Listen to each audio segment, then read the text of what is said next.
Hey guys, we're going to take a quick second and tell you on the fastest way to build your cash flow in real estate. Go over today the section of getting contracts. So once you've found a motivated seller, you pre-screen them, you've made your offer, now it's time to get the contract.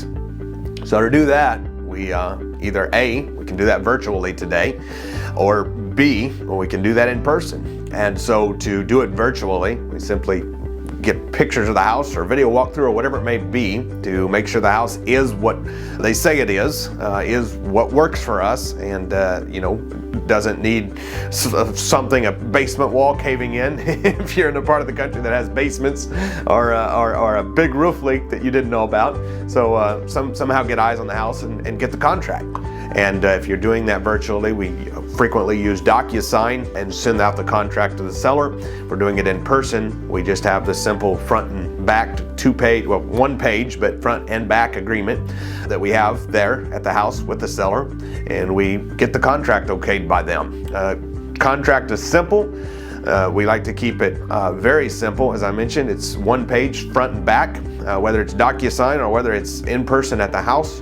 We go through that with the seller, answer any objections they have, and of course, paramount before you get the contract, make sure you somehow get eyes on the house. Now, remember, we normally are putting up, if it's a nice house and we're dealing with the owner directly, it's $100 earnest money we commonly put up, or less if it's a cheaper house. A lot of times we'll put up $10 earnest money.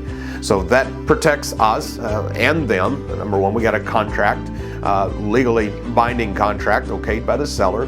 But number two, it also, if there's a title issue or something, you're not trying to chase down $1,000 or $2,000 of earnest money and get it back. So worst case scenario, you got $10 in a cheap house case or $100 in a nicer house case at risk. So that's how we do that. And again, we okay the contract. We keep it very simple, front and back, and we're very minimal a risk there. So that's how we like to do it. Connect with the seller, again, whether it's virtually or in person. We make the connect with the seller, answer their questions that they have, okay the agreement, and then we send it on over to start title work with the title company or closing attorney, whatever your case may be. So again, the contract, I wanted to take a minute and discuss it because I know for me, when I started, that was a little bit scary to me, filling out the contract and just hearing the word contract. If you're not familiar with real estate business, it may be scary to you. For those of you who have had more experience, it's probably not something that will bother you. But I've seen contracts that are 14 or 18 pages long. We like to keep it very simple and basic. Basically, we have the meeting of the minds. We've nailed down numbers. We're just putting it on a piece of paper to say this is what the seller and us agree on, and this is how we intend to move forward. Very simple, very basic. I've messed them up before. Nobody dies, nobody gets hurt, nothing bad happens. The attorney fixes whatever I mess up. So don't think of them as a scary thing.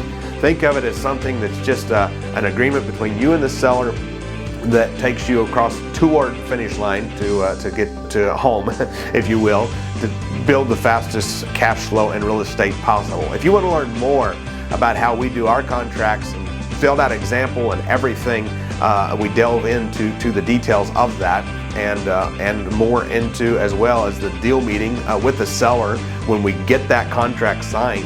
Just click the link below and we delve into a lot more of that information there.